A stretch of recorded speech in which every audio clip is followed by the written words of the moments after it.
अपनी बात रखना चाहता हूं, उम्मीद करता हूं कि आप बड़े ध्यान से सुनेंगे। ये तिरंगा हमारी जान है और हम किसी को इजाजत नहीं देते कि वो इस तिरंगे का अपमान करे। ये तिरंगा सब जगह फहरेगा, कोई ऐसी जगह नहीं बचेगी मुल्क में जहां तिरंगा ना फहरे। ये याद रखना चाहिए सब लोगों को। तथागत गौतम बुद्ध, छत्रपति शिवाजी महाराज, ज्योतिबा फूले, मां सावित्रीबाई फूले, साहू जी महाराज, संत गाडगे जी महाराज और बाबा साहब अंबेडकर, ये जो नाम मैंने लिए हैं, डॉक्टर फरीदी, एपीजे अब्दुल कलाम साहब, मौलाना अबुल कलाम आजाद साहब, ये वो लोग हैं।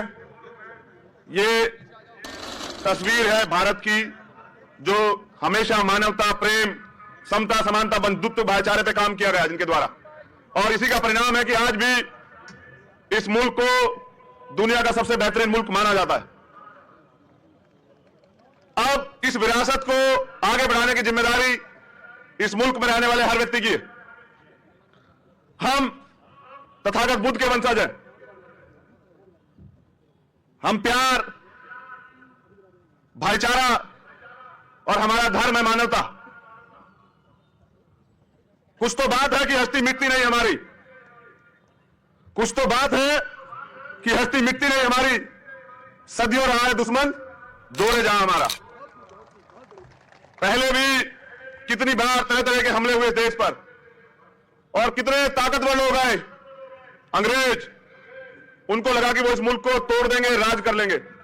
लेकिन जिस दिन इस मुल्क के मेरे प्यारे भाइयों ने, बहनों ने, बुजुर्गों ने इस मुल्क को बचाने के लिए आंदोलन का रास्ता अपनाया, तो उनको भी जाना पड़ा। जो ये कहते थे कि हम इस मुल्क पे राज करेंगे।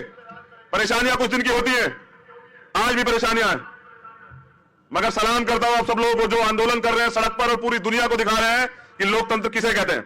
सलाम करता हूं तमाम बहनों को, उन भाइयों को जिन्होंने पिछले 2 महीने से सड़क का रास्ता इख्तियार किया है और बताया कि आंदोलन किसे कहते हैं। आजाद भारत में यह सबसे बड़ा आंदोलन है, और जब इतिहास लिखा जाएगा तो सुनहरे अक्षरों पर लिखा जाएगा इन बहनों का, इन भाइयों का, इन बुजुर्गों का, इन बच्चों का नाम जो मुल्क को बचाने के लिए लड़ रहे हैं। आज मनुस्मृति और संविधान के बीच संघर्ष है, और संविधान हमेशा भारी है। और ये आप जानते हैं कि संविधान की ताकत की वजह से आज बाबा साहब का बेटा यहां बोल रहा, क्योंकि संविधान इस देश को जोड़ता है, समता, समानता, बंधुत्व, भाईचारे की बात करता है, और मनुस्मृति आदमी पे आदमी के शोषण को बढ़ावा देती है। तो इस देश में राज तो चलेगा, लेकिन चलेगा इसका।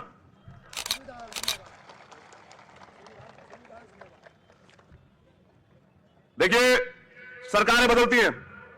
मैं एक पर्सनल बात शेयर कर रहा हूं सब लोगों से, मेरे परिवार के लोग यहां हैं। सरकारें बदलती हैं, सोच नहीं बदलती। हमारी वोट सबको चाहिए, बहुजनों की। हमारी आवाज नहीं बर्दाश्त करेंगे, हमारे मुद्दों पे बात नहीं करेंगे।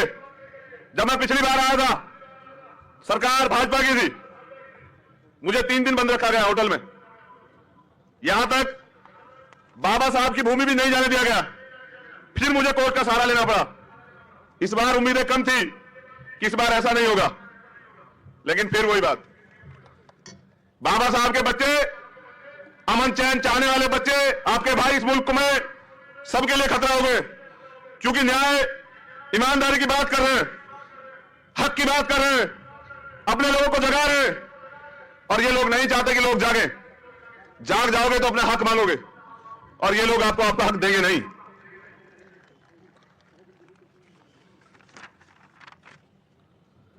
ये लोकतांत्रिक देश है, गौर से सुनना सब लोग।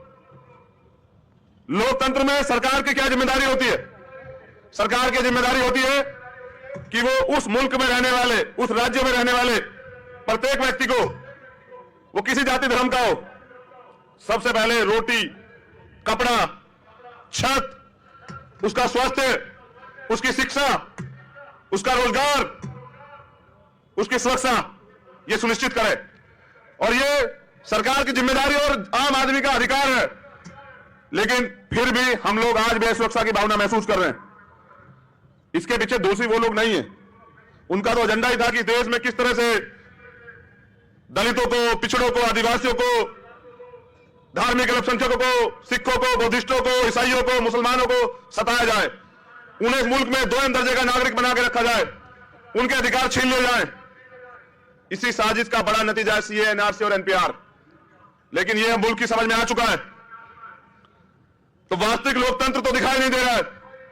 लोकतंत्र में तो अभिव्यक्ति की आजादी है, लोग अपनी बात रख सकते हैं, आर्टिकल 19 है,